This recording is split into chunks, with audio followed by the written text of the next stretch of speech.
Welcome back to Magic Hour, everyone. I'm your host, Taylor Paige. And this is Claire. Thank you so much for joining us, everyone.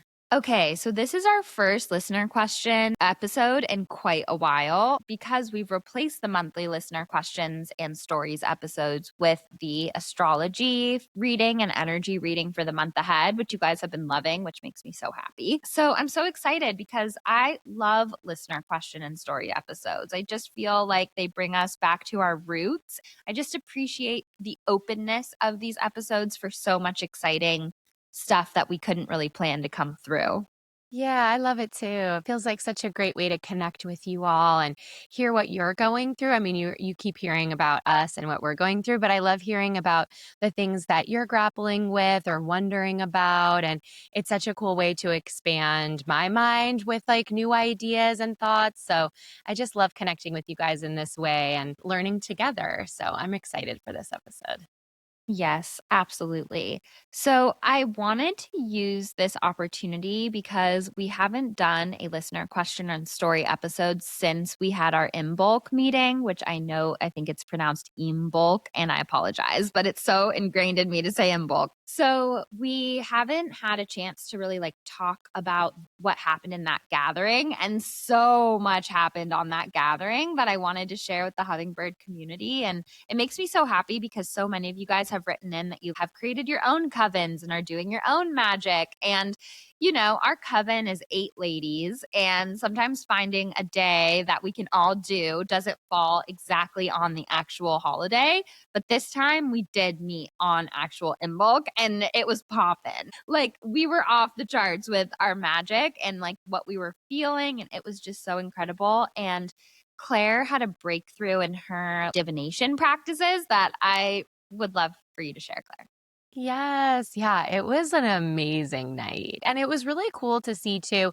I mean, who knows why all the pieces came together in such a magical way. But, it did kind of feel like we've been a coven now for a little over a year, I think. So we've been practicing in this way for a while, getting together, putting our intentions into the space, connecting with each other, sending our love and light to each other as we're grappling with what we're going through. And I could feel how much more like fine tuned and locked in we were with each other. It's like I really felt that our magic had built, our magical practice had built. And it was like, oh my God. I mean, Mandy and I lived together and we came home and we were literally buzzing with the magic. We were like, oh my God, I feel high. And we ended up, because it was just after my birthday. So some of the ladies had beautiful gifts for me.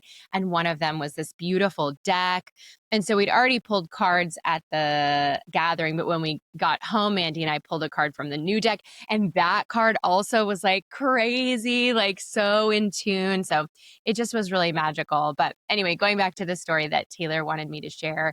So yeah, we were in our circle doing our intentional ceremony and pulling cards. And something I've brought up before that I can struggle with is I just don't see things in my mind's eye. I mean, I'm not one of those people that can't have like a scene play out in my mind, but when I'm trying to connect with my angels and guides, when I'm pulling cards, when I'm doing self divination, I never see any symbols, any shapes. I don't hear things. I don't feel things, I thought, in terms of like, as I'm pulling my hand across the cards, oh, I feel something that's drawing me to this card, like a sensation in my hand, let's say.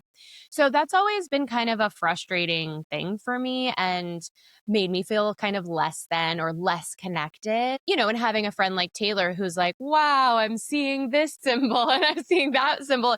It's easy to feel like, okay, I clearly don't have like as much of a connection, or I'm just not as tapped in, or whatever. And so I kind of had gotten to a place with myself where I had released the need for that and just been like, okay, I don't get that. And I'm just going to trust that whatever, usually I just let whatever, if my finger ends up grazing on a card, then I'm like, okay, I guess that's the one my angels wanted me to pick. And I'm just going to trust it. This time I don't know why, but it must have been something you said or one of the other ladies said.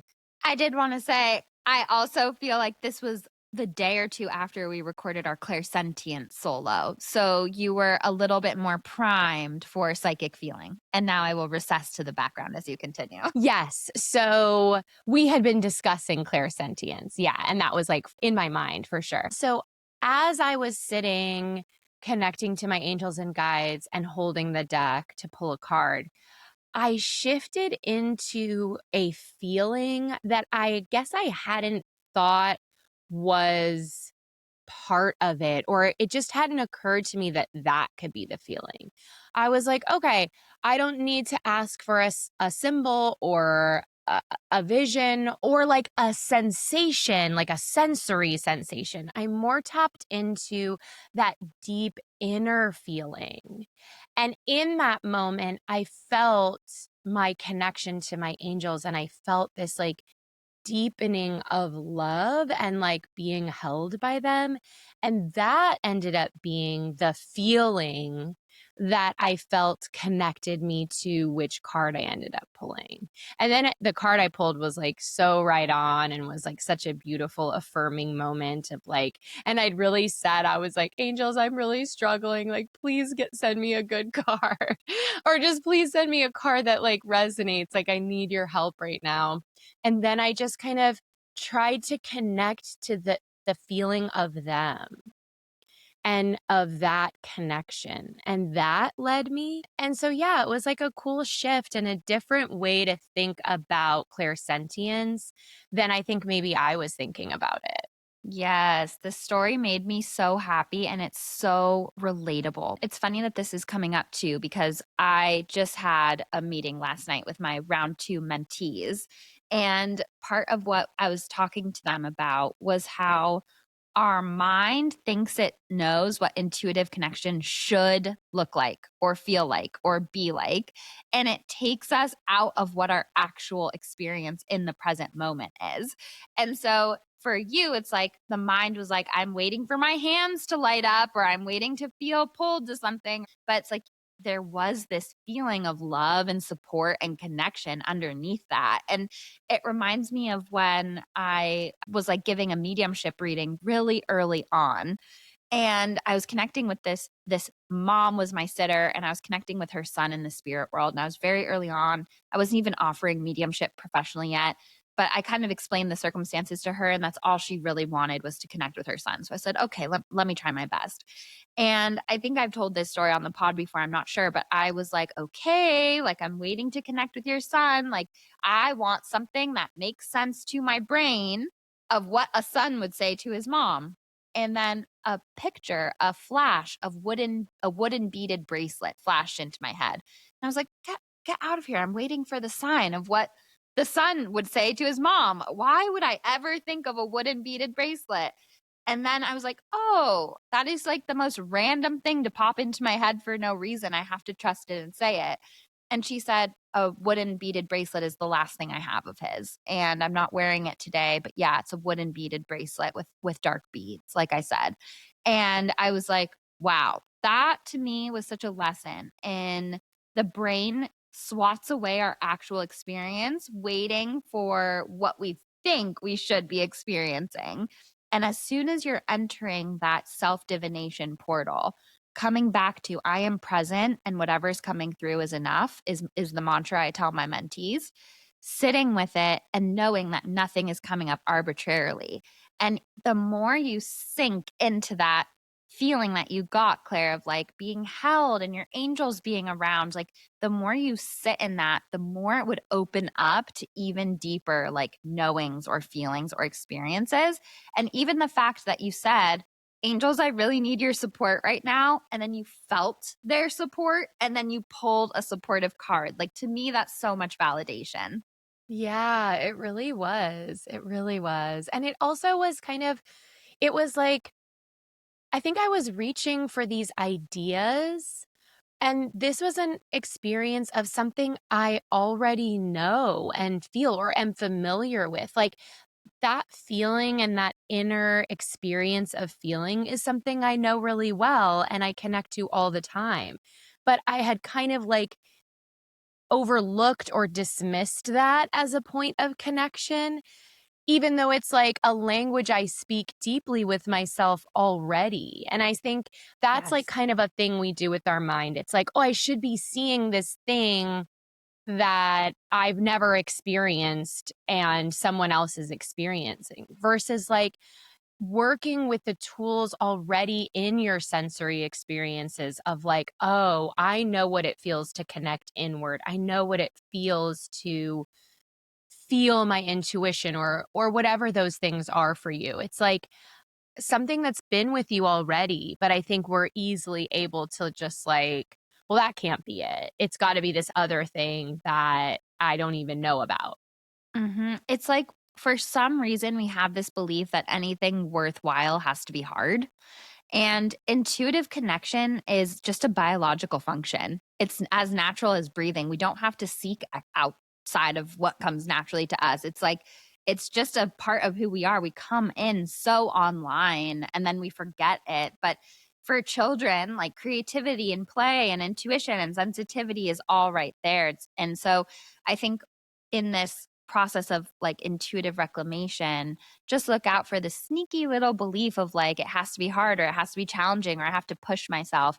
I think it's less of that and more of just a sinking and a deepening and a listening and a trusting and an accepting of what's coming up.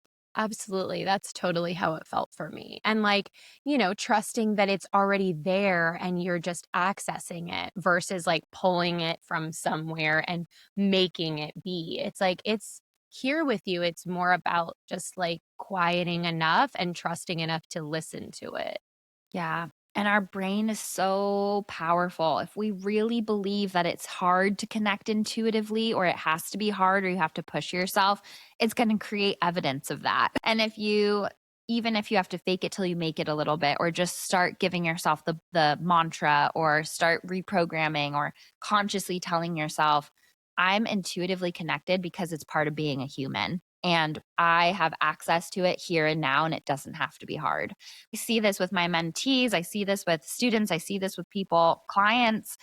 We're so superstitious. And like, even when talk about connecting to guides, like sometimes we feel like we have to do these elaborate things. Like I have to meditate in this way, and then I spray this spray, and then I hold this crystal, and I have to be in this way. It's like, I can connect to spirit right now in a nanosecond just by opening to it. And we all can. And that just comes with practice and like rewiring our deep belief of what's possible through practice and building blocks and building confidence and learning to trust ourselves and starting to get validation of what's coming through. So I love that. I also wanted to say when you were talking about how our group just feels like it's gelling, that is actually a thing where spirit, the longer people work together in an intimate group, the more trust, goodwill, and collaboration and harmony there is in the energetics of a group, the higher the power levels can build.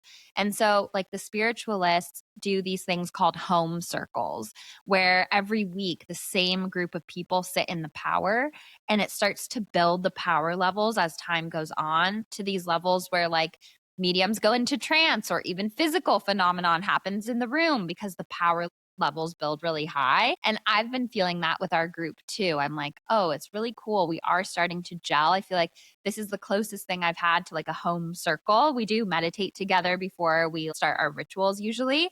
And it's also really cool because when we're in that environment, we feed off of each other's power as well. So we're all kind of like amping each other up and it's all building and I've felt our guides and our angels and our ancestors able to influence and materialize, like not fully, but just sort of become like thicker in our field because of that building power level. And it's been really cool as a medium to watch it with our coven. I really feel that happening. It's like I think we're all feeling it's such a cool domino effect because it's like the more we practice together, the stronger I think we feel in our practice, which is like also just a side effect of practicing something, right? It's like the more you set time and intentionality to do something, the better you're going to be at it.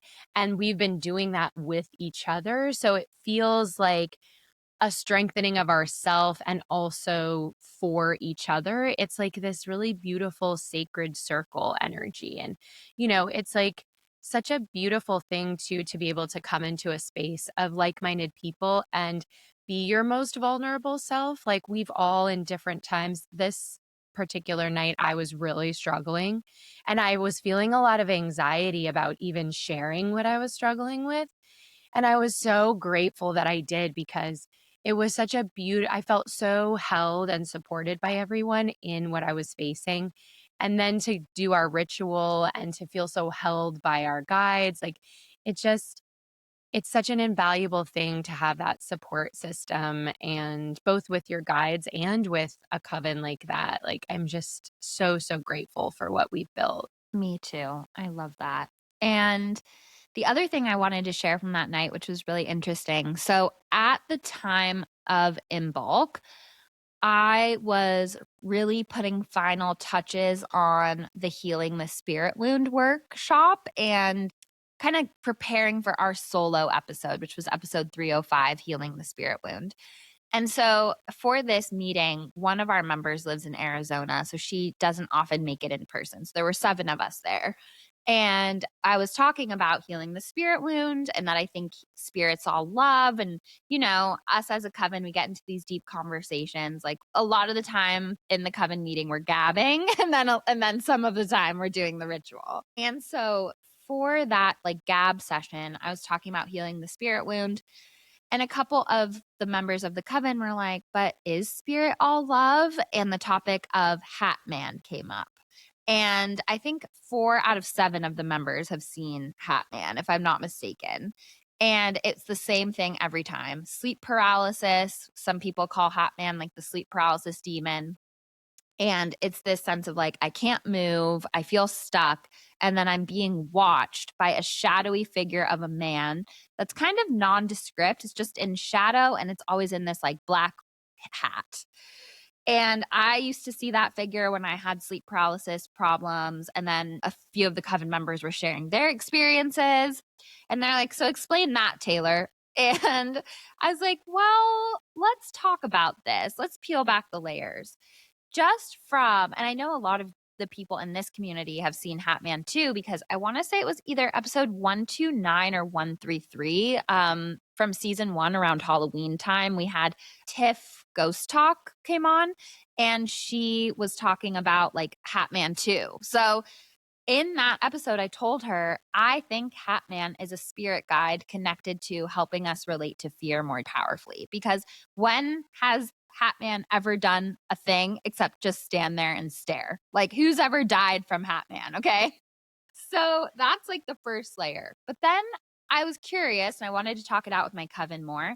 And I was like, well, let's get really curious because we are in a dream state when that's happening. Even if we're in like a sleep paralysis type of situation, the psyche part of symbolic language of our brain is active while we're in that kind of half awake, half asleep time. And so we know that psyche is a symbolic language. And I was saying, it's really interesting to me that Hat Man is, to me, what I would categorize as a symbol to the psyche that symbolizes what we're most afraid of. And it was very interesting to me because it's like this shadowy figure of a man that looks sinister. And it's also interesting to me how so many people have had the same experience. And that leads me to believe there's some level of cultural zeitgeist connected to Hat Man. Like different cultures in different places around the world maybe have a different figure that represents fear to their psyche. And I said, if this was really real, why is there no Hat Woman? Why is there no Hat Woman ever? It's because women to our deep subconscious don't feel like a symbol. A woman watching us would probably feel comforting. And to our psyche, on a deep level, feeling watched by a shadowy figure of a man that you can't see that has this kind of sinister looking hat and expression and you can't move, like that is a primal symbolic connection to us for what we fear, especially as women. Yeah, it's so true. It's such an interesting phenomenon. I mean, I shared I was in this immersive experience and it was like a haunted house experience. And I would tell the story of this hat man. That was like part of my script. And I would ask people to tell a ghost story if anyone had any. And sometimes, and I would love it when this would happen, sometimes someone would tell this story. They'd be like, oh, I would see this man with a hat. And so then that played in really great with my scene because then he emerged and it fit really well together. But so even in that space, I heard a lot of people talk about this man with a hat. And so, yeah, it's just such an interesting phenomenon. And, Mandy was telling her experience with it. And I think it really ties into what you're saying because she had that sleep paralysis and she was seeing him and she is such a brave, fierce energy. And her choice in that state, in that dream, was to turn to the Hat Man and be like, what? What? And she was like, as soon as I did that, away he went. And so I feel like that is such a perfect example of what you're saying, that it is a representation of our fears and asking us to face our fears in a deeper way. And yeah, I mean, I am definitely scared of a strange, creepy, shadowed man for sure. Yeah, and in episode 111 with Dr. Michael Lennox, we talk about Hat Man, I think, on that episode, or we might have called it like a sleep paralysis terror thing. We might not have used that language, but in Dr. Michael Lennox's book, he tells the story of a man who's seeing Hat Man. And he does what Mandy did, except he like welcomes him closer. And then it turns into like this sexual dream with like this woman figure. So there's like all of these different people that once you actually relate to fear in a more powerful way, it transforms the experience. But to me, if you are having those sleep paralysis dreams and you're seeing that, for me, it was happening in a time of life that I was giving all my power away and I was staying in an abusive relationship for fear of what would happen if I left instead of actually taking my present experience of pain. I was scared of like bigger pain if I was alone. So I stayed in it. And that's when Hat Man was like, I'm going to come over there. And, or maybe not even Hat Man. I don't know if this is even an intelligent spirit guide entity. It could be, but it also might just be my psyche being like, play the Hat Man clip.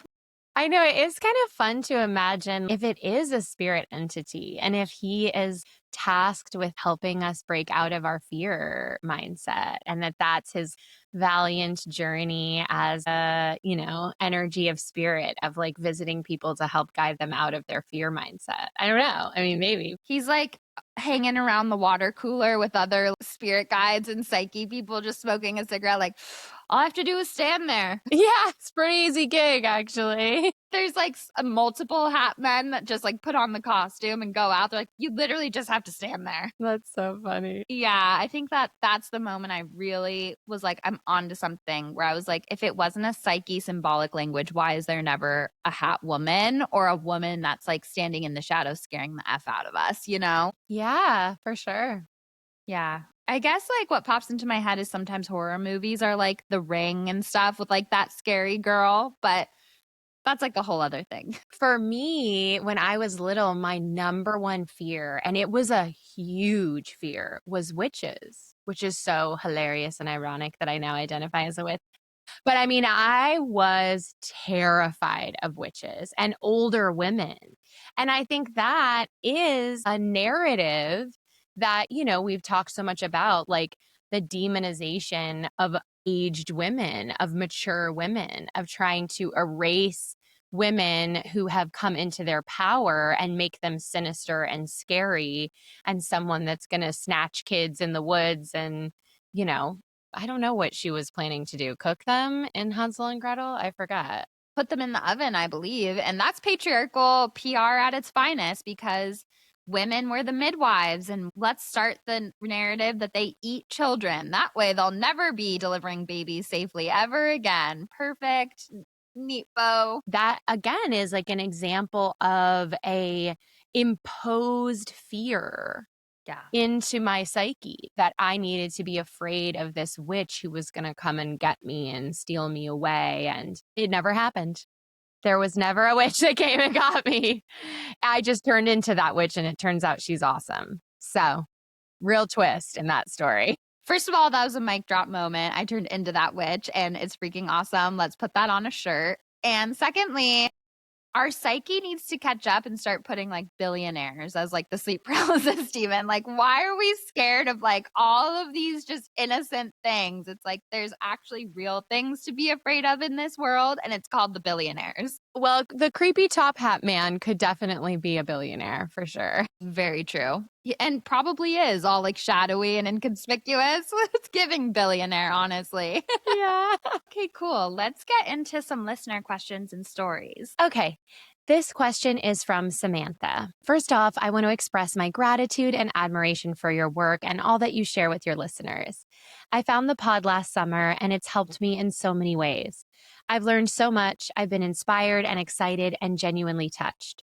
I learned to start tapping into my intuitive hits and really listen and trust myself. In November, I had 1 week specifically where I was really on my game. I had so many evidential moments and experiences that week. I felt so confident and excited. I shared these moments with my partner as they were happening.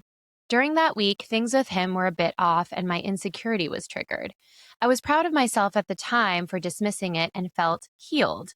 At the end of the week, I had a dream that he was cheating on me, similarly to what you experienced in the story you've told on the pod. It felt real. I confronted him and found it to be true. On top of being heartbroken, numb, and dysregulated, my confidence was completely shattered, like everything was a lie. It was discouraging, to put it mildly. I entered a depression that I'm still trying to climb out of, on top of juggling some health issues that have drained my physical energy. Some people only go to magic when they're struggling, but I do the opposite. I only feel like practicing when I'm healthy and happy. It's hard to connect or feel connected, I suppose. This story provided context to my question. In what ways have you navigated being thrown off your game magically, either by mental health obstacles or circumstantial hardships? What advice do you have, maybe for small ways to feel magical when I'm feeling like all the magic in me has left the building? How can I remain confident in my intuition after being so wrong? You and Claire are the best, and I'm sending the warmest and brightest energies to you both, Samantha. Thank you so much for this question, Samantha, and for being so vulnerable and sharing your story. I know so many people are going to relate to that. And I think I can say personally, I have been there with love life and partnership and how hard it is. And when you feel like your intuition was wrong about something, it really can be such a deep cutting experience. So there's so many layers to this. And the first thing I just want to say is I'm sending you so much love. But it's interesting to me because in the story that you told, your intuition was actually spot on. And I want to peel back the layers here. So as always, I'm using Samantha's story as a jumping off point. So I'm going to peel back the layers and I'm speaking to Samantha and I'm also speaking to everyone because there's other points I want to make that she brought up that are really powerful. So you said that you went through a time period in November, which, yes, season of the witch, where everything was feeling really good and you were feeling really connected and you were getting evidence of your intuition. And in that time that you were feeling personally really empowered and connected and getting evidence of your connection, you started to have a nagging feeling that something was not right in your relationship. And you said you were feeling a little insecure in your relationship. And to me, that nagging little feeling underneath everything else was your intuition. And love life can be so difficult. And it is the area of life that I see the most that people mistake real attachment to outcomes for intuition. And you said, I ignored that nagging feeling and insecurity and moved forward and was proud of myself for doing that. But I think nothing real can die because of questioning. If something falls apart just because of self reflection and deeper dives and questioning, then it was never really real to begin with. And I think your deeper intuition was telling you, my needs aren't fully being met. Something is off. Maybe you might feel him pulling away. I talk about this in the Love Life workshop a little bit that women can feel, and maybe everyone can feel, I don't know, I'm just a woman, that moment where something in the relationship changes and we know that moment, and then we're trying to like compensate and like keep pushing and keep trying to like force, and they start pulling away so we start pushing forward, and it can be so hard because we're clearly responding to something, a deep knowing that we do not want to look at or that is hard to look at. And so to me, your intuition was right on. It was just saying a painful or difficult truth that you didn't want to be true. And then you had the dream of your boyfriend cheating, which was true. And I am so sorry that you went through that. As somebody who has experienced that too, I just know the pain that that causes. I do want to say a little side note, if you're having cheating dreams, it doesn't always mean that the partner is cheating. In Samantha's case, it does. And in my case, in that story I've told before on the pod, it did.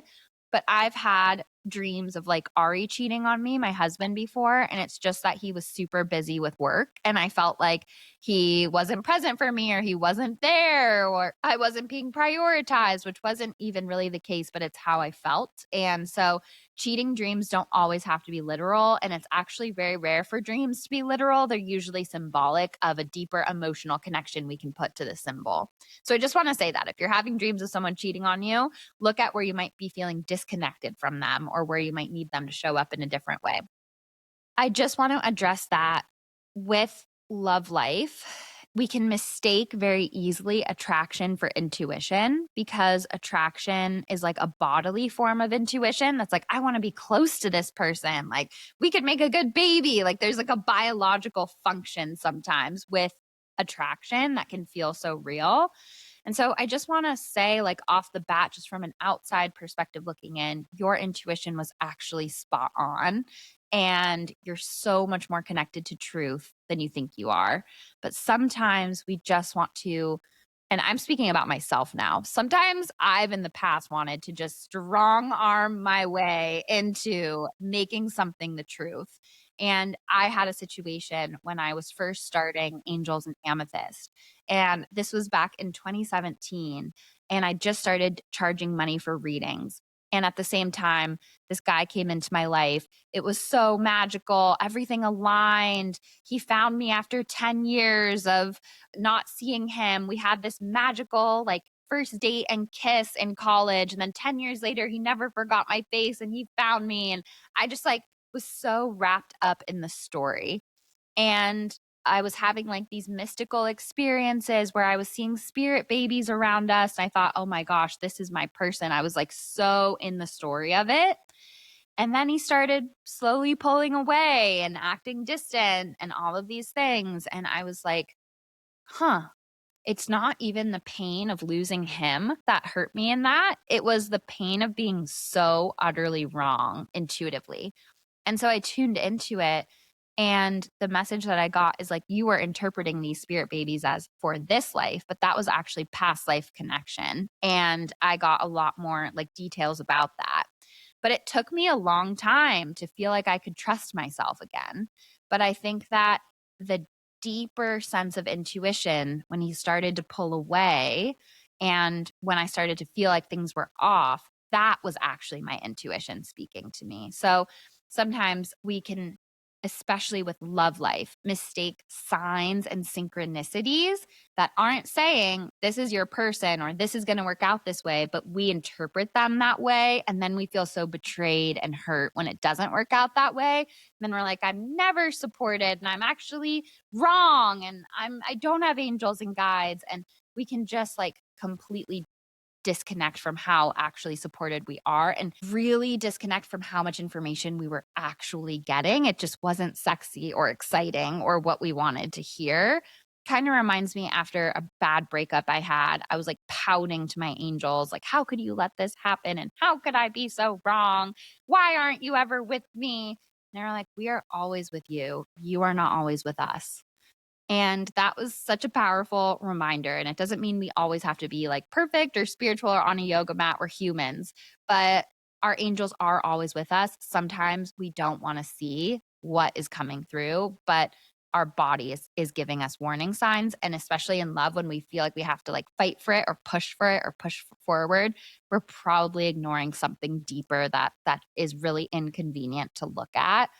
So I just wanna address that first part, and then Clara, if you wanna say anything to come in, and then I'll go into her questions. Just sending you so much love, Samantha. I know how painful this all must be. And I have experienced deep heartbreak myself. And I know it's some of the most painful feeling that you can have. So I'm just sending you so much love. And, I also relate to this so deeply because, yeah, sometimes when you connect with someone, I think kind of two things can be true about it because, I had a recent experience with this person and we connected on such a deep cosmic level. And I think that wasn't like smoke and mirrors. Like, I think that deep cosmic connection between us exists. And when we are both in our divinity, when we are both in our highest self, we are such a beautiful, perfect match for each other. And my intuition knew that and felt that immediately upon meeting this person. And he felt it too. It was like night one we met and we both were like, whoa, it's you. And it was like cosmic and deep and incredible. And I don't think that was my intuition being wrong. I think my intuition recognized, like, whoa, this is a soul level connection. This person could be such a deep cosmic connection for you. And then life carried on, and we each made our choices. And he made choices to not be that version of himself, to not be in his divinity with me, to not lean into the connection that we had. And he had his reasons, and it was very, very painful. It's still painful. And in that moment, when he shifted and started to pull away, and suddenly the energy between us changed, my intuition noticed that, of course. And then I desperately was trying to convince myself that that wasn't what was happening and that we could get back to that place where we were at. So I think my intuition was right in both cases. It doesn't mean I was wrong to feel that he was a right match for me. He was in a moment. And then he made a new choice and the energy shifted. And so I think that that is true for you in this situation. It's not that your intuition was wrong to feel connected to your partner, but he made the choice he made, and that shifted the connection between you. I think it's no accident that there was that disconnect between you when you started to feel even more tapped into your power and your intuition because he wasn't being authentic with you. And so he felt your authenticity deepening, your intuition deepening even more fully. And he started to shy away and pull away because he knew he wasn't showing up authentically, even in a subconscious level. I think when we are in a relationship that's in discord, the deeper we land in ourself, the more we're going to feel out of step with them, right? If they're not also doing that work. And I've seen that with friends and their relationships. Like my friend started going to therapy and he started to really like own himself and like, not be a people pleaser and all this stuff. And that caused a rift in his relationship because his partner wasn't doing that work. So anyway, that's a lot of words, but I mean to say that I think you are right to trust your intuition throughout the whole process. The answers that you are getting just changed. And I think it's painful to have to acknowledge that what once was in accord now no longer is. And so proud of you for choosing yourself in this connection, even though it's so painful to leave someone behind that you love. I'm so glad that you brought up this point, Claire, 'cause it's such a good point. That is so true, that when you meet somebody and you feel like this spark and you're drawn towards them and they feel that towards you and you start to like date or have a relationship or move forward, I think our head then says, this means this is my future husband or partner. This means that okay, I feel drawn to them and they feel drawn to me, and then the head says, "And this is the reason why." And that's the part that isn't always true. And sometimes we're attracted to people because they're our next lesson. They are teaching us something for a season. They're showing us things that we like and also don't like, so that we'll be grateful for our future partner. It's like there's so many reasons that souls intersect through the journey of life.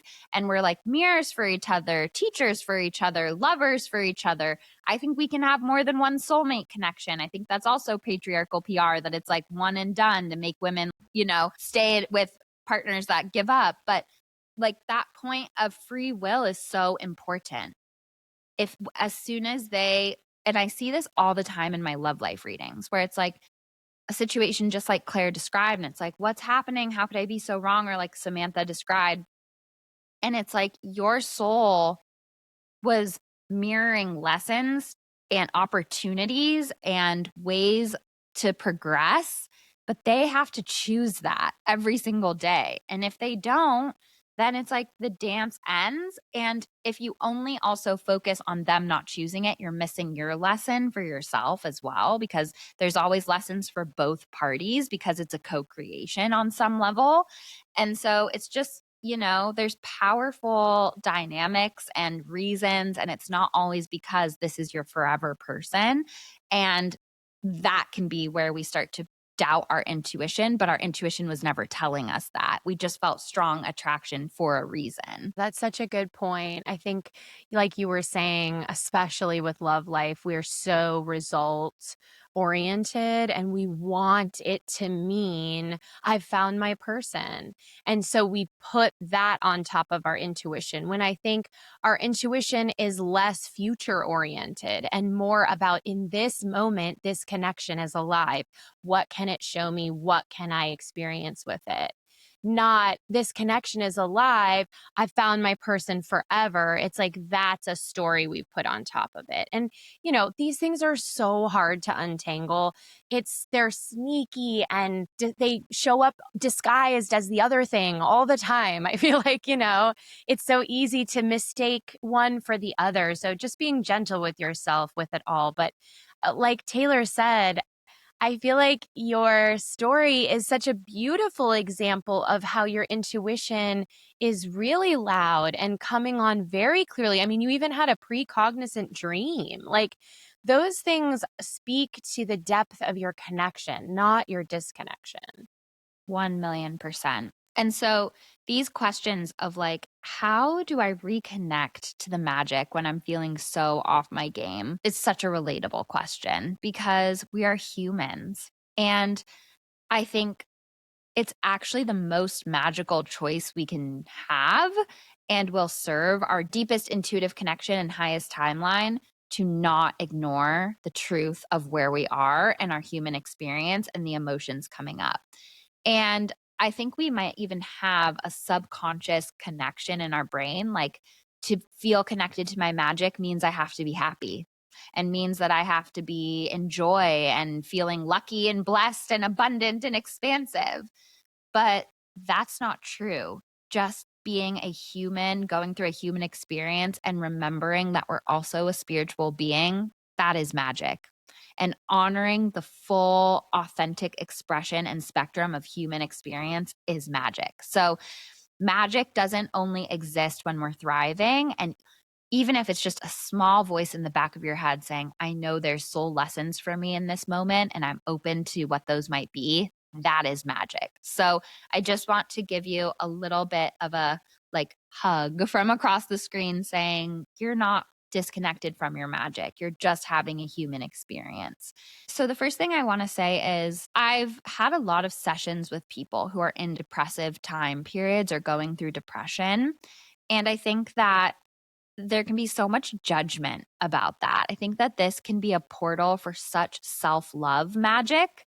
It's like maybe changing the kind of magic that you're doing through this time period to self-care magic, bath magic, self-love rituals. Even if you don't have the energy to do some elaborate thing, just ritualizing being intentional and opening to the love of spirit through self-care rituals could be really, really beautiful. Even if it's like making yourself a nourishing cup of tea with herbs that support mood boosting or things like that. It's like it can be so simple. It doesn't mean that you're disconnected from the magic just because you might feel like the tap of synchronicity and joy and all of that is closed. It's just shifting what magic works for you in this moment. And magic in our toolbox are supposed to work for us, not us feeling like we have to be militant or regimented or doing things that aren't working for us. Then we've lost the plot and we're in the realm of should.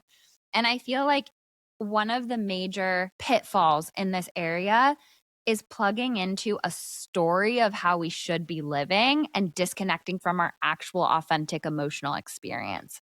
So if the depression is coming up, it shows to me that you're actually on the verge of such a breakthrough. That depression is like a deeper emotional messenger that's pushing the pause button. That is saying, we need you to slow down.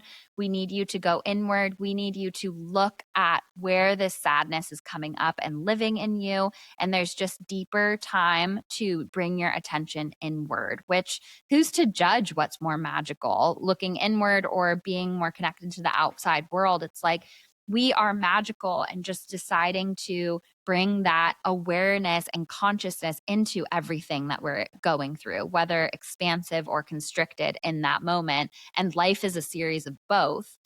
This is also a time when you're feeling off your game that you can ask for help. You don't have to just be on your own. Like maybe you go to a sound bath, or maybe you work with someone who's a somatic healer. Maybe you go to therapy. Maybe you do things that help you unburden and lighten the load and have breakthrough moments. Sometimes when we're just sitting with our own heaviness, we need help. We're communal beings and we make magic together. And there are people who can help, and shadow work experts and, breath work facilitators. It's like whatever you're feeling called to. I think also sometimes when we're feeling really disconnected or down from our magic, I think that the part of our psyche that's very sneaky of like victim consciousness can come in and be like, everything is happening to me, and this is why I'm disconnected, and this is why it will never get better, and this is why my angels aren't helping me, or like whatever it is. And I think that there just might even be these nanoseconds where your higher self knows that that's not actually true. And sometimes it can be really hard to like even connect with those. But I feel like through these times of feeling really low, there's a mix of meeting yourself authentically in that moment and processing and feeling it, asking for help where you need.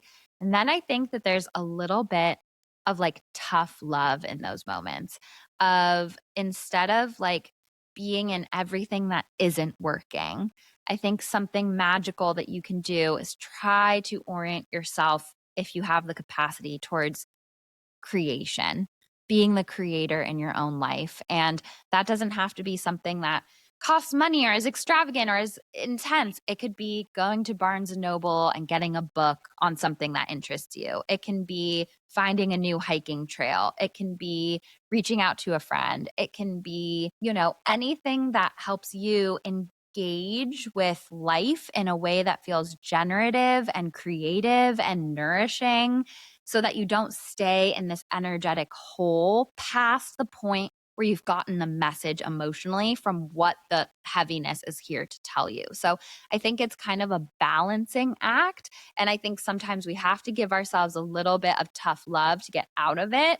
And I think also the last thing I want to offer is like daily card pulls can be so helpful. Like that's where divining tools can be so useful, is when you're not feeling like in the energetic space to really like raise your vibe and connect and get messages and like do these things. Just pulling a card every day and journaling and asking your angels what they want you to know, they can work through those tools so much easier without you really needing to shift your energetic state. Those are all great suggestions for sure. It's such a hard moment to be feeling that low, and I know sometimes it can feel just impossible to pull yourself out of it when you're in that. I definitely have experienced that where it's like all my tools feel like they go out the window and I'm just in whatever I'm in.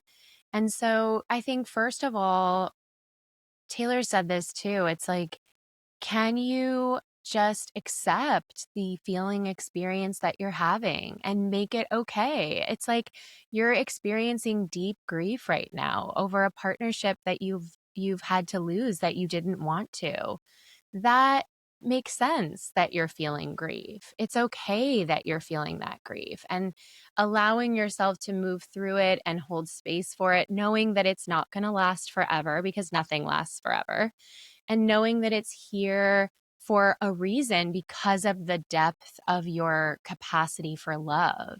Grief is a reflection of our love and our capacity for love. Finding a way to accept and have compassion for the pain that's coming up and not make yourself wrong for having it. I struggle with that, where I feel like I feel too deeply and I shouldn't be feeling this much about it.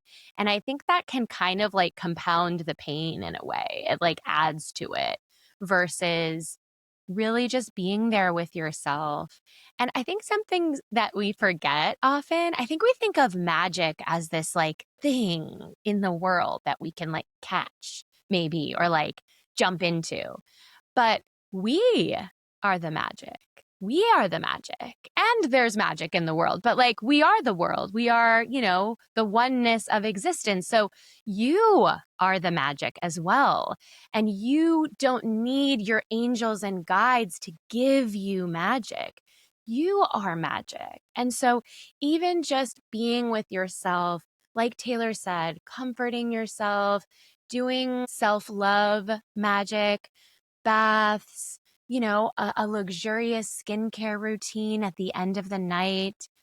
And creativity, I think, is such a beautiful way to process and turn what we're experiencing, like alchemize it into something else.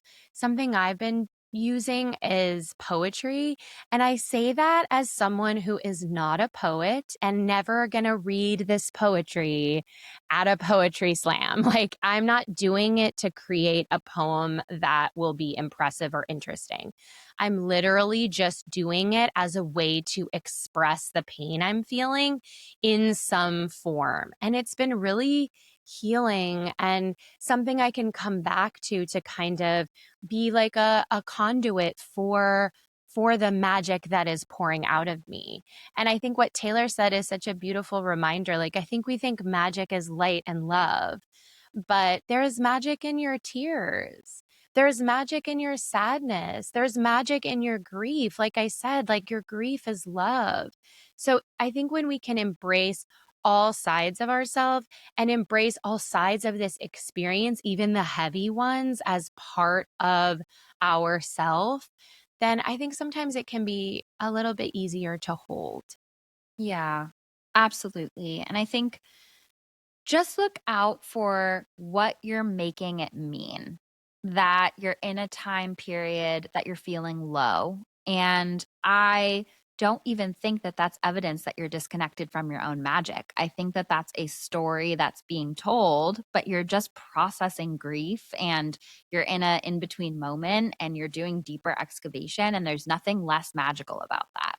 And I think sometimes in the spiritual community, one of our pitfalls, because we're so like juicy, like what's the takeaway, what's the lesson, how am I up leveling, sometimes I think in the spiritual community we want to skip through the uncomfortable emotion and get right to the takeaway, the up level, the evolution, the 2.0 3.0 version of us. And we can't really get to that takeaway next level version without the processing, without the deeper shadow work coming up, without the relating to shame and grief and meaning making in a different way. And so I think that that is really ramping you up to your magic being in an even more powerful, deeply rooted place of self love, self compassion, and self trust because what you're going through. Like, after my times of deepest grief and despair, is when on the other side of that, like through the act of processing it and holding myself through it, my connection to my intuition, to my angels, to my life, to me as a creator, all had so much more depth and richness. And it's like an initiation. It's almost like expanding our vessel for magic each time we go through it. It's like life is holding up a mirror to us of how we can relate more powerfully. And when we take that invitation, it expands our capacity for magic. So I think that on like a human level, we get so upset. And on a soul level, our angels are cheering us on because they see like what this means for our ripple of creation as we continue to progress. So, thank you so, so much for that, Samantha. There was so much juiciness and richness in there that I know so many people in the hummingbird community are probably currently connecting with, or just on some level can relate to that in some way in this moment. So, thank you. Let's do another one. This is a question from Caroline. Hi there, Taylor and Claire. I was just wondering where Taylor stands on reading reversals on tarot card or other oracle card decks. I inherited a Rider Waite deck from the 90s, and I feel like my intuition has told me to incorporate the reversal when I read it for myself. But I have several friends who never read reversals in their tarot decks. Also, I'm just curious how Taylor decides which deck to work with on a particular day, whether oracle or tarot. I've heard that tarot is good for when you want the raw truth with no fluff, as it doesn't really pull any punches. Just curious as to whether Taylor agrees with this assessment. Thank you. Love the show, Caroline. Thanks for this question, Caroline. This is kind of a choose your own adventure. There's no real right or wrong way of doing it. It's what resonates with you. So, in my personal practice, I do incorporate reversals when I'm working with oracle cards, but I don't with tarot. I think tarot, I understand why people do with tarot, but for me personally, tarot has such a broad spectrum of emotional experiences, whereas oracle cards are usually around 44 cards. And I think tarot's 78 cards. So there's just more variety in tarot decks.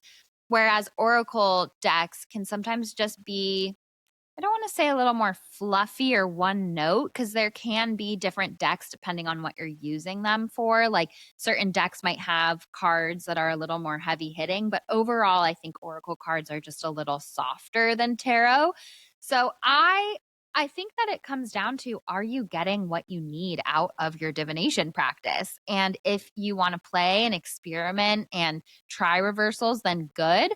But if reversals are getting you in your head or feel dreaded or feel like you're trying to grasp onto what they could mean, then you don't need to use them. So yeah, with tarot, there's like so many cards like death and the tower and the 3 of swords and all of these things that it's like, I don't think that I need reversals to get the maybe more crunchier messages from those cards. The way that I work with reversals, which for people that don't know, reversals are when you pull cards upside down instead of right side up. So for me, I do reversals in my oracle card practice. And when I pull a card upside down, it doesn't mean like the sky's going to fall and something bad is happening and it's like a bad omen. For me, the way that I work with them is that I take it as a sign that this is an energy that wants to be co creating with you or working with you that you are not relating to in your power in a powerful way. So when I pull cards upside down, it can show like a stuck energy, a blocked energy. It can show, hey, say I pull a card of like joyful celebration and creation upside down. This doesn't mean you'll never have joy and you're not happy and you're doomed to be depressed. It means, hey, there's actually so much potential for joy and creativity and love. But where are you feeling blocked in this area? Where are you not co creating with it? Where are you not choosing to see it? And that's how I like to work with reversals, because the energy of the card is coming through for a reason. And the upside down just shows it's not being related to in the most powerful way. Tarot isn't like my area of expertise. And there are people who are professional tarot readers who have deeply studied the tarot. That's not me. I like tarot and I have a tarot practice, but I'm not a tarot scholar. And I know that certain tarot scholars, if you want to work with reversals and tarot, there's probably some people out there that have their own method and language of how they do that. But for me, these are all tools that spirit can speak through, and there's no one right way. It'd be like saying, like, should I speak English or Spanish to my angels? It's like either works. They're both languages and they both have the words that you need. And it just depends, like, what comes most naturally to you? What language do you speak? And so I think that our guides, our angels, they'll find any way to speak to us. And so when it comes to like, which deck do I use, Oracle versus Tarot, this is something that I talk about in the Be Your Own Angelic Intuitive workshop. And this episode is so full of rich information about intuitive development. And if you guys are curious about finding your own clairs, working with cards, I really recommend this workshop. It's a 3-part workshop series. It's on my website, angelsandamethyst.com. Code 333 gives you $33 off. It's pre-recorded. You can go at your own pace. And you can email me one question about the subject material if any come up. It's also a prerequisite for my mentorship program, Becoming the Oracle. So I highly, highly recommend the Be Your Own Angelic Intuitive workshop because I do a deep dive in how I approach cards and different card spreads and your clairs and working with angels and just so much juicy stuff that if you're connecting to this episode, I think you would absolutely love that workshop. And in that workshop, I go deep into choosing the right deck. And so a short answer would be, what's lighting you up? What's exciting you? What art is pulling you? Like there is a level of self-trust in this. You can even go to decks at like a store, or even if you have a collection of your own decks, you can just run your hand over them. And like, so I know not everybody has the same thing, but for me, my hand starts to get hot or I feel drawn to a certain thing. But if that's not your thing, you can also just see which art is pulling to you. You can also, this just popped into my head, ask your angels for a word or an image or a color or something to pop into your head and see what you get, and then see what deck matches that. Like play with it, have fun, and just see where you're drawn and know that there's no like dogma in these spaces. There's no right or wrong. It's all about playful curiosity. But if you're deepening your card practice, your intuitive practice, and connecting with your angels and guides, definitely, definitely check out the Be Your Own Angelic Intuitive Workshop. So many of you guys have taken it and have sent me the most epic emails about how it's changed everything for you and how it's unlocked your psychic senses and how you're having so much fun with your card practice now in new ways that feel more free. So I think that that would just be a really awesome addition if you're interested in this work. Yeah, I think it's such a personal thing too. Like I've never worked with tarot and I'm a little intimidated by tarot personally. For me, tarot seems very specific, and in that way it feels a little bit like rigid, like this card is always in the deck and this card always means this thing. And so for me, I really like Oracle decks because I feel like there's such a broader way of explaining concepts. And then each deck is so unique. I have a nice collection of decks, but I usually go to the same two. And I do that because I've worked with them enough that I know I usually get the message in a way that I connect with deeply from these two particular decks, both in the artwork and in the concepts and in the way, because I really rely on the description of the card in the deck. I really like that because I feel like it will describe what I'm going through with wording that I maybe didn't think of, or it'll put an exclamation point on something that I'm grappling with in a beautiful way. And each deck has a different book and a different way of explaining things. So, I have one deck that's about mermaids, and I love mermaids, but the explanations are very wordy and long and kind of winding. And I rarely choose that deck because I rarely walk away from that reading feeling like, whoa, thank you for that reset, that reframe. Versus I have this goddess deck, and that's my number one. I use that the most.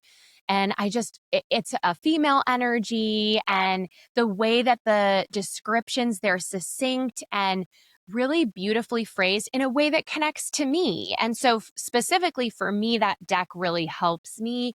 And then I have another one that's a little bit broader that sometimes I feel more drawn to. So, I really think it's about just like playful curiosity, trying things out. And in terms of the reversal, it's funny because I will have that when I'm doing a reading. If I get the card reversed, I'll have a instinct of like, oh no, it means it's a bad thing or it's bad news or whatever. And sometimes I have to laugh when I read the card because usually when I go to my decks, I do so because I'm needing some help or I'm struggling with something. And the reversal is a expression of that concept in a particular way, not good or bad. You know, there's one card in particular I pull a lot. It's like a Mary symbol and it's miracles. And in the reverse, the message is like, have you stopped believing in miracles? Do you believe that good things can't come your way? And I often fall into that energetic where I might feel frustrated. And that card is such a beautiful reminder. You know, it says, like, you have the energy of Mother Mary running through your veins. Like, it has such a beautiful, uplifting message that is helpful when you're struggling. So, just because a card is reversed doesn't mean it's a bad omen. It might be the exact medicine you need in this moment to help you remember that miracles are possible, or remember your light, or reframe your problem. So, yeah, I think just trusting that the message is coming to you for your good and it can come in all these different ways. So it's just about finding what really feels in resonance for you, playing with different decks.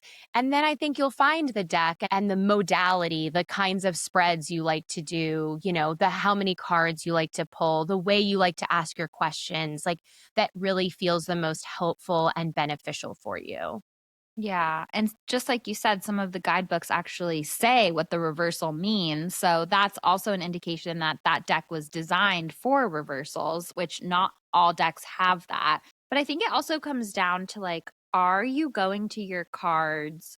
What is your intention? Because I think sometimes we go to our cards when we're looking for a validation of a story that we want to be true. And that's when we keep pulling cards until we get the one that makes us feel good. Like, you know what I mean? So I think what really changed my practice, especially with tarot, is when I regulated my nervous system to a level where whatever I pulled, I was just open and curious about how it connected instead of activated or dysregulated from the card that I was pulling.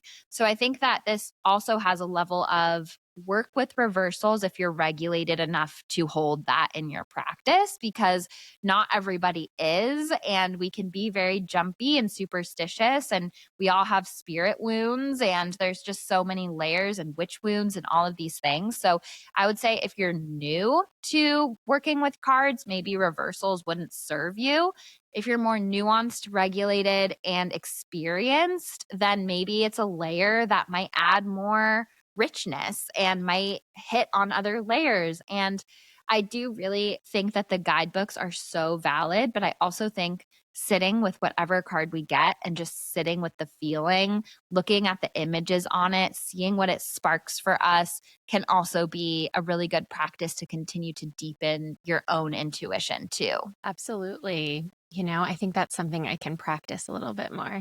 Yeah. Well, that's where it becomes really powerful to not only go to the cards when you're in a moment where you need extra help because that's when it's harder to kind of listen sometimes. And this takes practice. Like what I tell my mentees is like we're learning Mandarin.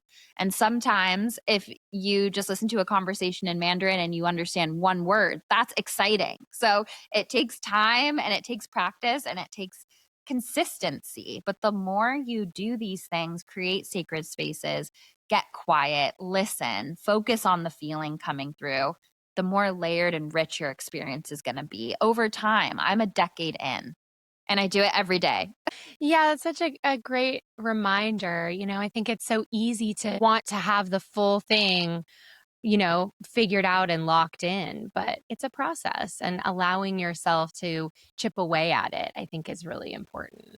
Yeah, and we don't put that pressure on literally any other skill. Like, imagine if you were learning a language and you're like, why don't I understand a full conversation? I guess I just can never. And I guess I'm stupid. And I guess I'm not the chosen one. And I guess other people deserve to speak this language, but I don't. It's like, we would never do that. So don't do that with this. Yeah, it's so, so true. Is we got to be gentle with ourselves.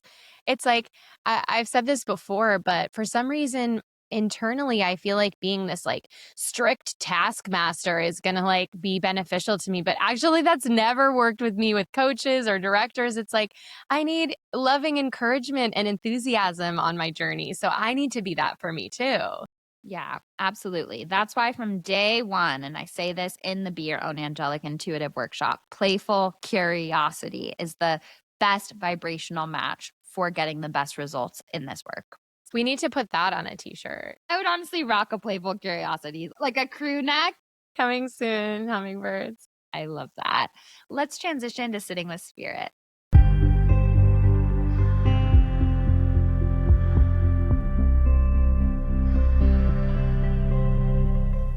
Welcome back to Sitting with Spirit, my loves, the part of the podcast where I sit with our angels, our guides, our loved ones in the spirit world and give the messages for the collective. As always, take what resonates, leave the rest. So, the first thing I want to talk about is just a note about living through heightened energetic times.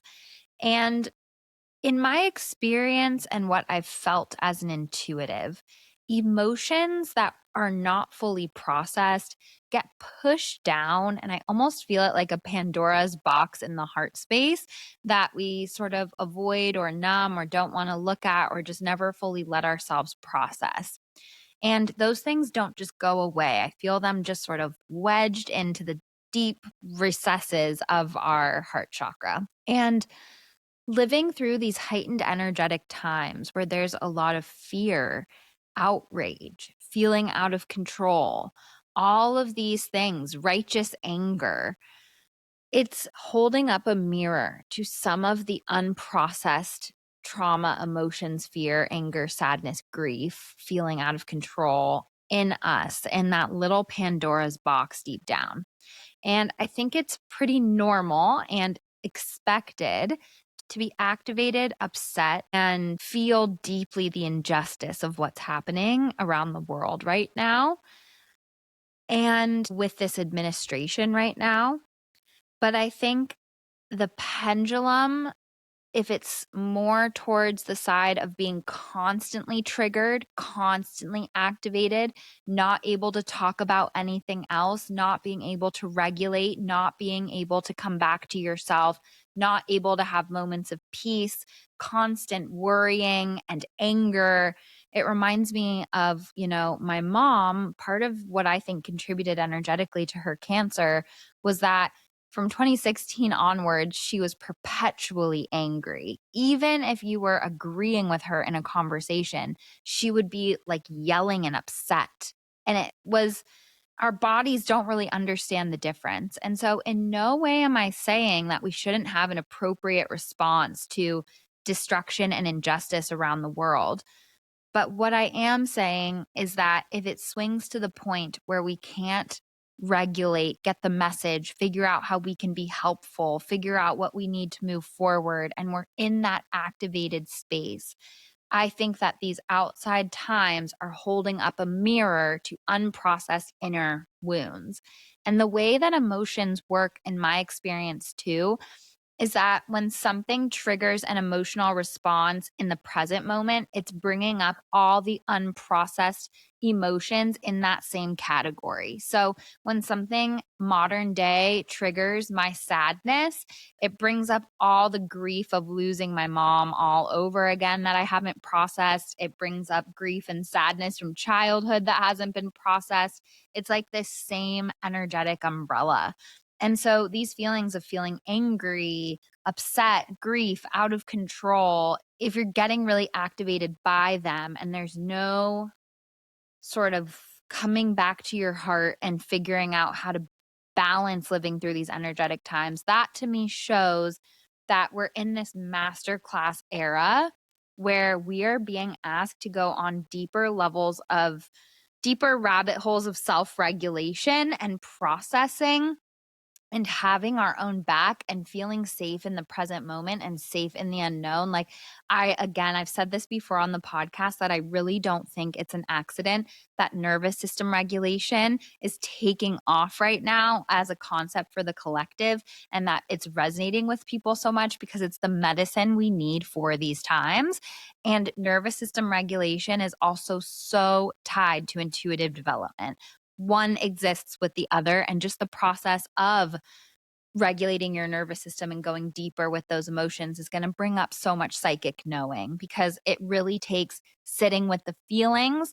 That's how knowing comes. If we avoid feeling the feelings, then story comes in to try to make sense and feel in control, and we're out of the potential for intuitive knowing. And these heightened energetic times are asking us to sit with a lot of uncomfortable feelings, to not run, numb, avoid, to just sit with them and to see where they're pinpointing similar emotional times, disappointments, frustrations, traumas from the past, because it's a very dysregulating time. But by doing this work, we become the versions of self that can actually help save the world.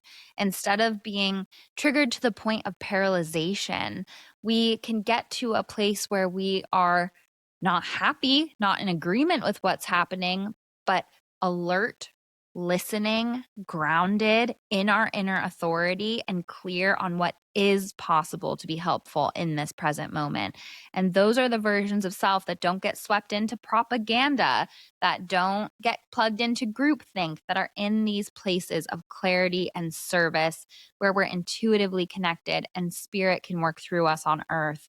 And I really feel like spirit and our spirit guides and intuitive development, I feel this like heightened frenzied feeling as I get this message, that it's all of this like spiritual awakening and spiritual work and connecting more with our guides and nervous system regulation. It's all for these moments right here, right now.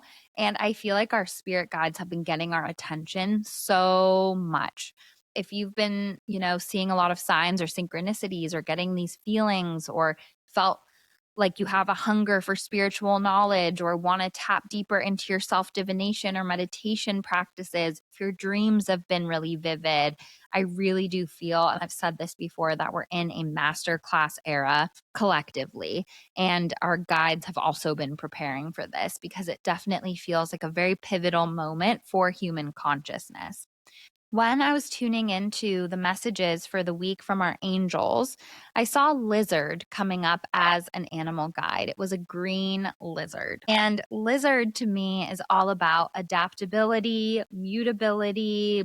They can blend into their environment. And the color green was significant to me because it's tied to the heart chakra and listening to our heart, feeling our feelings, being an agent for love, all of those heart themes.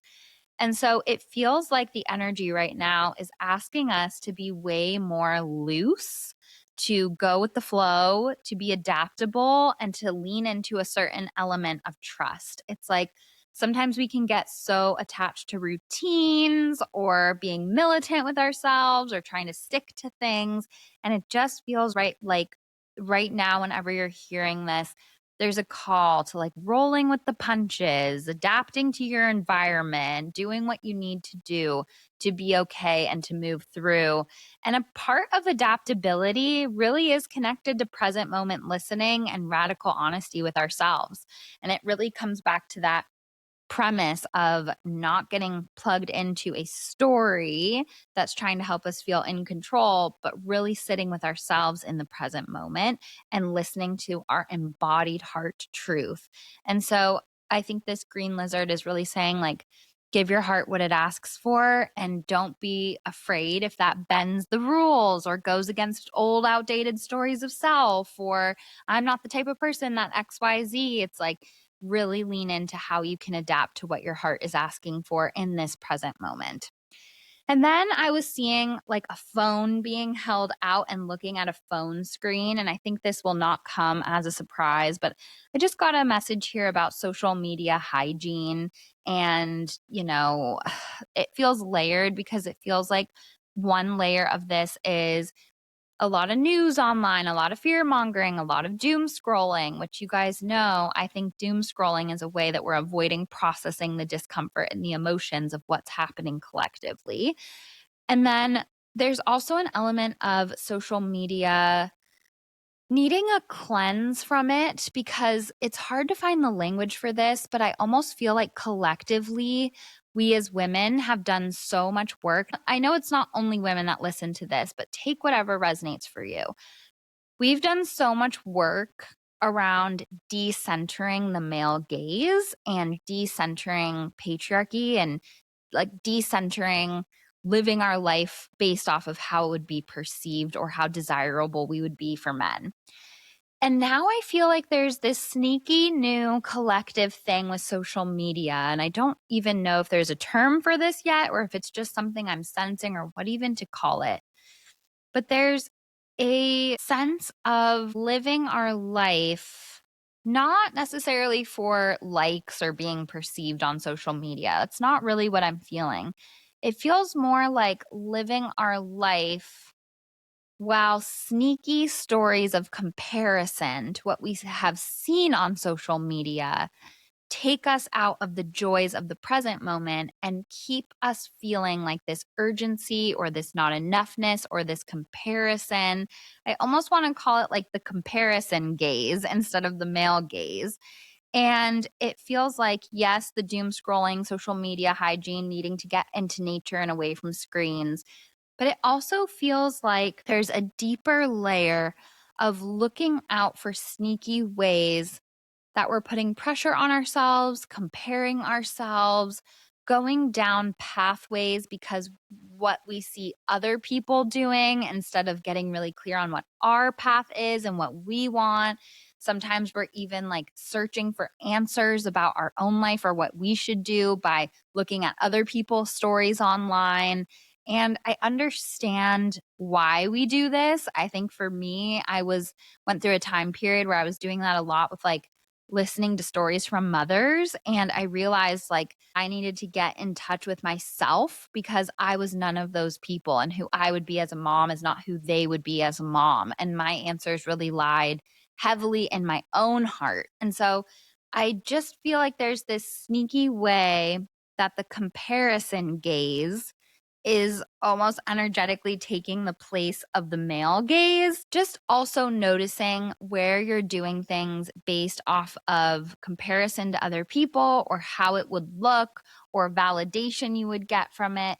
And if you're noticing motivations for things being less authentic, remember that we are the pioneers for our own life. We are the pioneers of our own authentic journey. Our path doesn't have to make sense to anybody but us. Our timing doesn't have to make sense to anybody but us. And I feel like there's some level of trusting your own timing, letting things unfold, letting your answers unfold in perfect timing. Because I think the comparison gaze makes everything feel quicker and urgent in a way that's robbing us of so much joy. You know, if you really look at the stories being told online, it's like, in 3 months, I went from broke to multimillionaire and I can teach you how. It's like everything has gone so buck wild online. And there's all these promises and there's all these stories and there's ways that people are feeling really disconnected from their own path. So they're frantically looking for what they could do for quick fixes online or comparing by this age, I should have this and look at this person.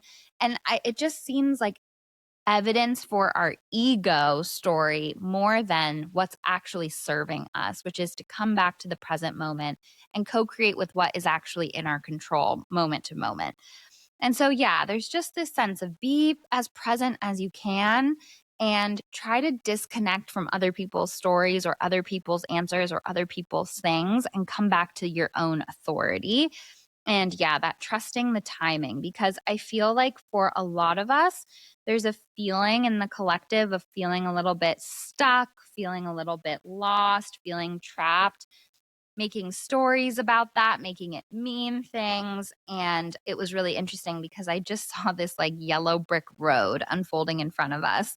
And I just felt like stay connected to the path. And I think the yellow brick road has a layer of magic connected to it because it's like a magical story that existed in problematic circumstances as well, which is interesting. The Wizard of Oz has a dark history. If you guys don't know about that, I won't go on a tangent about that, but it just feels like we need to stay present. It feels like just one foot in front of the other, co creating with what is in your power. And I think we're in a moment where we feel so out of control collectively that we really have to remind ourselves and double down with what is in our power, present moment to present moment. So, the card that I pulled for the week was the Moon card in tarot. And this is a major arcana card, which shows that this is a really important big moment energetically. For me, when I pull the minor arcanas, they're important and they have a lot of messages and shades of wisdom. But when I pull a major arcana, it shows a pivotal, intense, crossroads, important time where the energy might be a little more heightened. And when I pulled this moon card, I was seeing this phone ringing. And it gave me this feeling of our angels and our guides getting our attention right now, like really paying attention to our feelings, where we're at, what we need, what's feeling crunchy, what isn't working. There's something here about radical honesty with ourselves and our guides going out of their way to reach us. Some of the keywords of the moon: dreams, intuition, shadows. The moon really highlights the unseen realms. Like the moon illuminates the night. So, for some of us, when you pull the moon, we can be at dark nights of the soul or feeling really lost. And there's this need to go inwards, to shine light on the shadows, to tap into our divination practices, to trust our intuition as we feel our way through the dark. And then there's also a connection to like, what is my biggest dream for myself, looking at our dreams, looking at our psyche, paying attention to our actual dreams. So there's lots of layers here. And I think that right now, like the brain, the inner villain voice, the ego, the stories, they're just so unimaginative and they're so passe. Like what they say is just guesswork based off of our traumas and insecurities and pattern recognition.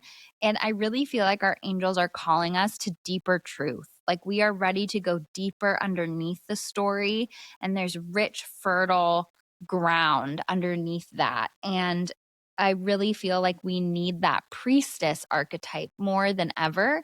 And the moon is inviting us to that. Like, are you willing to look in these unseen realms through the unknown and just let the moonlight guide you? And so, getting into the mediumship for the week, I actually felt my guide coming through in spirit, A. And my guide A was a gentleman while he was here on earth. And I felt him and his wife coming in. They wanted to talk today about marriage and marriage dynamics and generational healing and cycle breaking within marriage. And he was showing me that his wife was a really strong woman who could sometimes be a little sharp and have her guards up. She had some mental health struggles in terms of like depression and anxiety, and she came from a background where there was some painful family dynamics with her. And he was showing me that like he got into like spirituality and other things in his life, and she was resistant to it or closed minded to it. There were some ways that they were at odds, and he could see so clearly like her healing journey and what she needed, but she wasn't ready yet. And he was saying, as one partner up levels in consciousness, meet the other with more love, not judgment. And I feel like these times where relationships are crunchy or clunky or you're not connecting, that is a time period where you need more love, not less. And there's a message here about being a safe space for your partner, not making it about you. Holding space for whatever your partner is going through, not making it about you. And this really felt tied to, he was saying that So many people come from family backgrounds where healthy communication was never modeled, and it always goes to defensiveness or holding things in or debating and playing judge and jury with yourself instead of bringing things up to your partner. And he was making me feel like there's major themes in the collective right now around breaking cycles around healthy communication in relationships of all kind, but especially marriage and romantic relationships. So it just feels like there's a deeper level of like the way he navigated it with his wife was coming into his love and his truth so much that he didn't make her processing or sharpness about him. He was so rooted that he could meet her with love, and eventually that softened her and they could meet in the middle. And I know it's easier said than done, and nothing can trigger us like our relationships sometimes.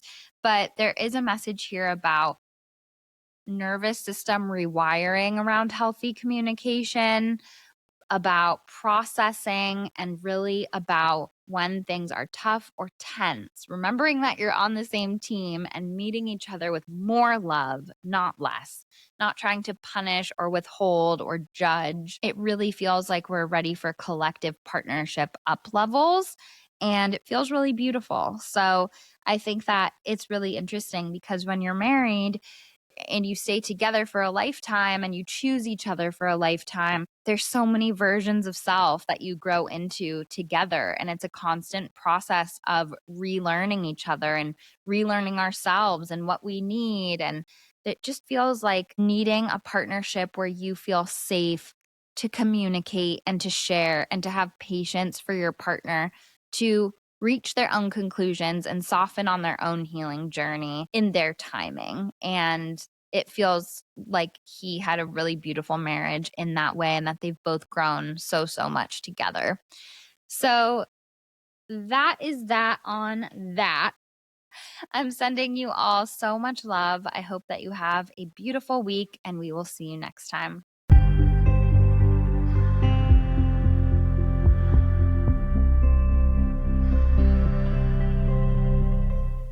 Thank you so much for tuning into this episode of Magic Hour podcast. We are so happy you're here. I absolutely love to connect with you all on Instagram at angels_and_amethyst.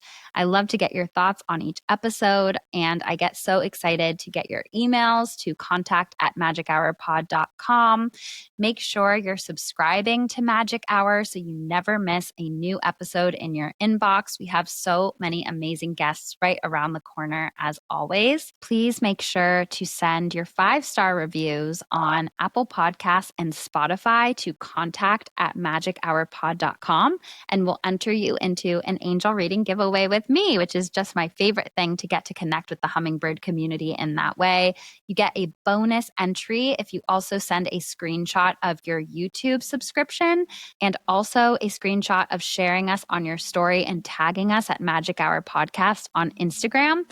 The next giveaway will happen when we hit 288 5-star reviews on Spotify and Apple Podcasts. We so appreciate you sharing the podcast with other magical people, and it really helps us keep this project alive. To learn more about me, my work, to book a reading with me, to take a workshop, please visit angelsandamethyst.com. And remember, you are magic.